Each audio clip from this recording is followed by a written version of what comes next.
Hi, my name is Joseph Alai, and I'm here with Athena Raven, my partner. And today we're going to talk about how your manifestations affect the person that you're manifesting. We, as individuals who have been manifesting specific people for a very long time, we had the pleasure of manifesting each other. And one of the most common topics that both of us have received, the questions that we've received continuously and constantly from our coaching sessions, in our comments, is how are my imaginal acts going to affect my specific person? How am I going to get them? When this situation is arising, what's going to happen? How am I going to overcome this insurmountable obstacle? So we're going to talk to you a little bit about how when we manifested each other, how we thought. And first, again, let me have Athena Raven introduce herself for you guys. Hi, I'm Athena. I'm a mental health manifestation life coach. And yet, as Joseph was saying, we're just going to talk about how our manifestations affected each other. It's one of the most common questions, but we're one of those people who are, I think, in the rare situation whereby both parties were conscious creators. I've never been in that situation before. Those of you who follow me for a while know that with my first specific person I manifested, I could ask him what he was thinking and feeling. He was open-minded, but had no idea or understanding really about the law. But I think since we started to unravel this, it's been quite an eye-opening because we've never been able to do this in such depth with each other, and how not just your specific person is moved, but everyone is moved to bring your manifestation about. Awesome. Yeah, and so I think quickly, you might be wondering what we're talking about. So manifesting, as you know, is the ability to affect and control outcomes of this world with your mind, essentially. And there are a lot of ways and means to do this, a lot of techniques, a lot of concepts that you can implement.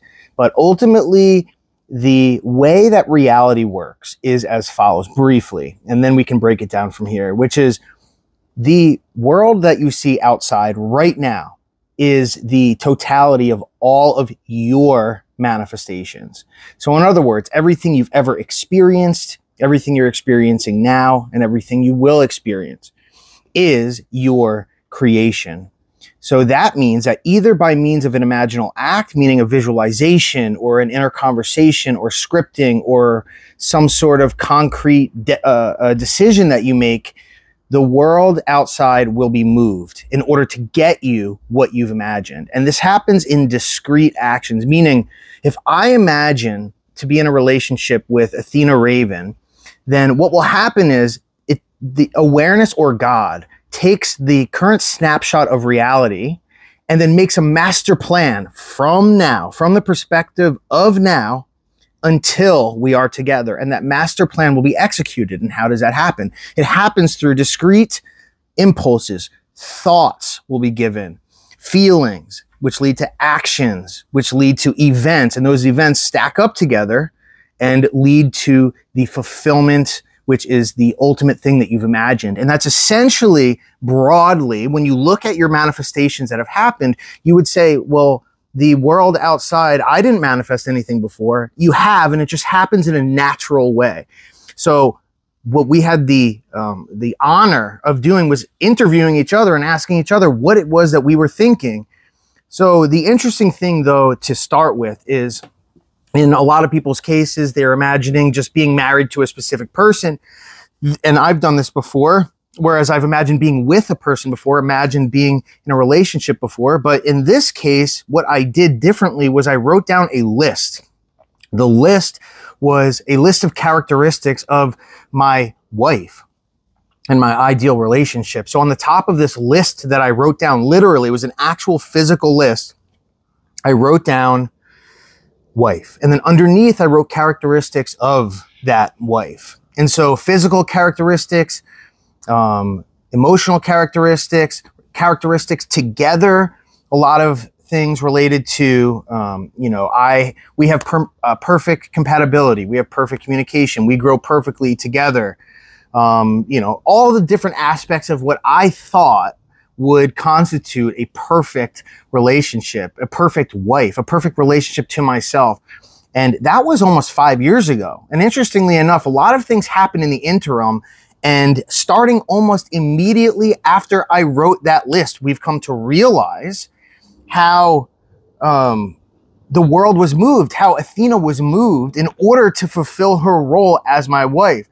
So, but in the interim, I had a relationship that was over 3 years. But during that time, Athena was still moved. She was still compelled to take action. And ultimately, we, after that fact, wound up together. So can you tell me, once I wrote that list, that was about 5 years ago, do you want to give him a little insight as to what you thought?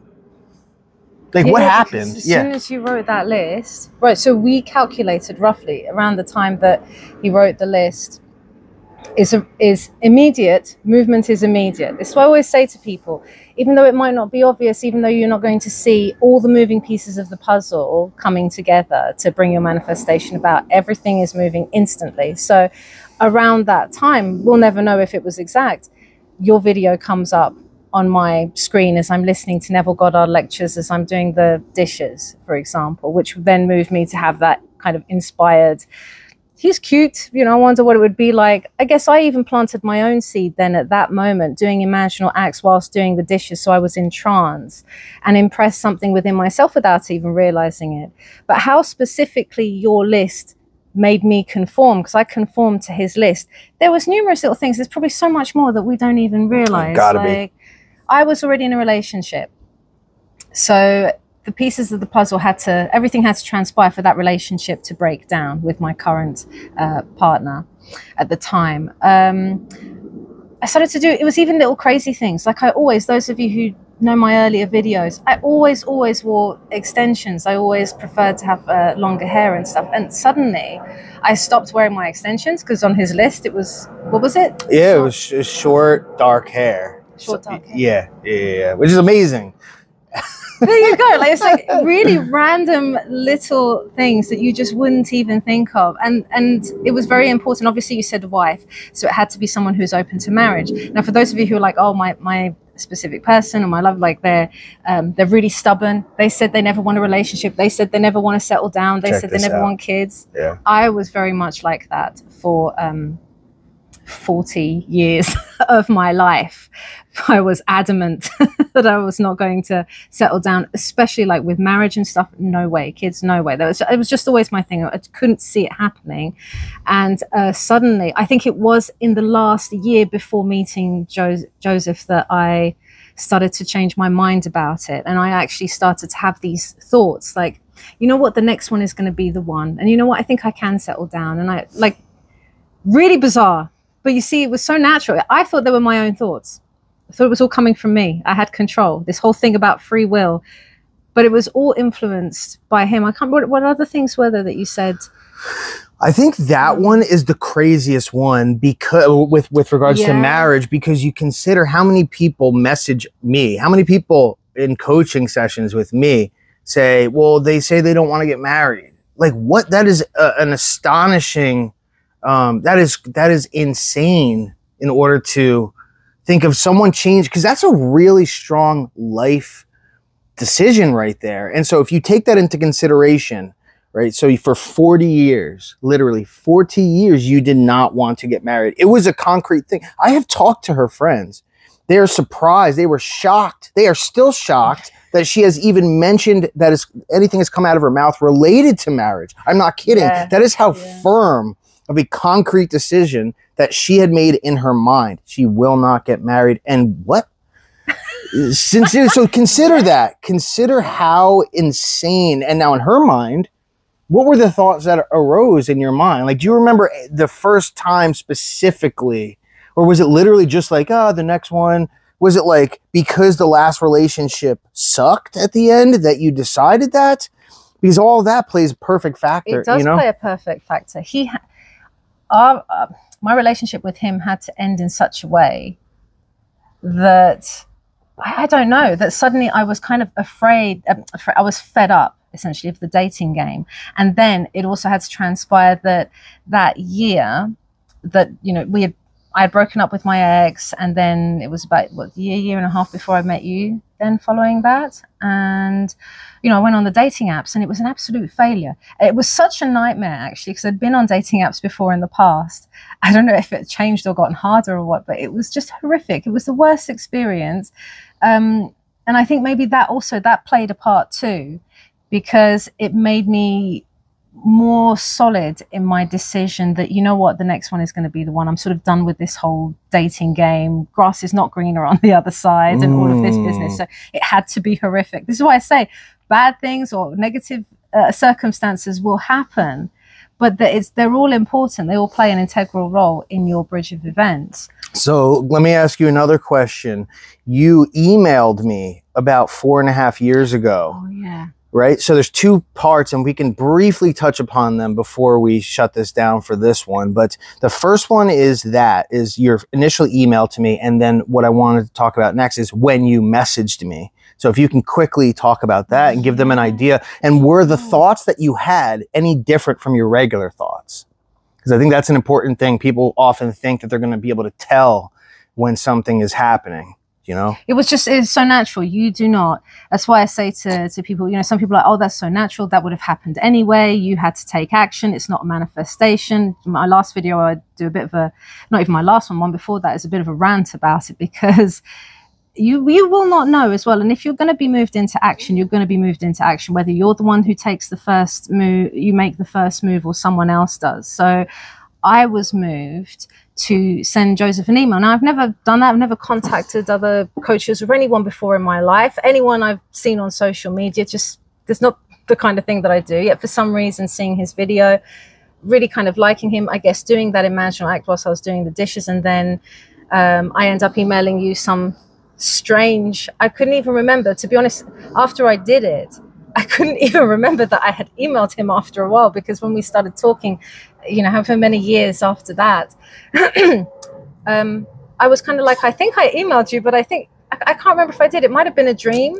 And actually, it turned out I emaied him too. I immediately pulled up my phone instantly, and she was like, wait, what are you doing? And I was like, oh, there it is. And she was embarrassed. So embarrassing. It was so embarrassing. It was so cringe, because I don't know what the hell I was, you know, I made up some ruse about, you know, yeah, I really like your stuff. And, you know, as though I'd been following him for ages. I didn't have a clue. And it's making up something about my friends. Yeah, really, it was quite nonsense, to be honest with you. Yeah, it was very apparent that I wanted to try and spark up a conversation. Yes. Let's just put it that way. Yes. But it was very out of character for me to do something like that. I am not someone who makes a move or says anything else. That's just not in my character. Again, you see, when people are like, no, I'm not going to make the first move. I'm not, you know, your higher self decides what you're going to do, not. Yeah. So I did that. Very embarrassing. And then what about, now you got to consider, what about. But you didn't respond. You should say as well that email actually played an integral part. And it did, and we can talk about that in your collab, I think. Okay. We'll talk about that then. I think that's really important, actually, because all that plays into it. So make sure there's going to be a two-part, there's another part to this. So make sure, if you like your questions that you've been having all along, make sure that you also go to Athena's channel, subscribe to her channel. It will be linked in the description of this, and that way you don't miss anything, and follow her, subscribe to her, all that. Well, yeah, I'll talk about that. I'll talk about what I thought and why I didn't respond, and how that played a massive part in us being together, which is also goes to show you, even though I'm the manifester there, or so it seems, I also was moved to do certain things. So it's not just them. So, but lastly, because we've only got another probably minute or so, is why, why did you message me on Instagram? Meaning, what was your train of thoughts? How did that transpire? Because that can also help people to understand that it's not just your thoughts themselves. It didn't just originate in your mind, meaning people were also moved to get you to move. Do you get my point? Exactly. Yeah, because everyone plays a part. That's why they say, you know, your bridge of events and the time it takes for your manifestation to be realized, all dependent on many factors. And all things work together. All things work together, and all people work together to bring about your desire. So that's what happened. I had numerous times, it was sort of mentioned in passing, but one specific messenger, as I call her, had messaged me and just said about doing a collaboration with Joseph, and she mentioned someone else, but I didn't really know the other person, but I knew that I aligned with Joseph's values, and we had the same, you know, we sort of taught in the same way, both kind of experienced with it in the same way. So I messaged him really just with the collaboration in my mind. I had forgotten I had really had that sort of crush before or anything like that, because it was how many years now? 4 years, 5 years, well, I can't remember, that had passed. But imagine in a lot of that period of time as well, there is this apparent silence where it doesn't seem like anything's happening. But my God, so much happening. My God, there was so much. World. Just because there's not things happening with her and me, meaning combined together, my life, there was so much happening. Her life, there was so much happening. And all of those things came together. Literally, the most insane events transpired in both of our worlds independently, respectively. And that all led us together. Yeah. Yeah, I mean, I'm trying to think what other things had happened that had influence, and did I have any sort of specific thoughts about it? It wasn't even like I was thinking about you, because again, this is a bit unusual where we didn't know each other prior, whereas some of you, if you're manifesting a specific person, you'd know each other prior. They might be thinking more about you. They might be seeing more things in relation to you.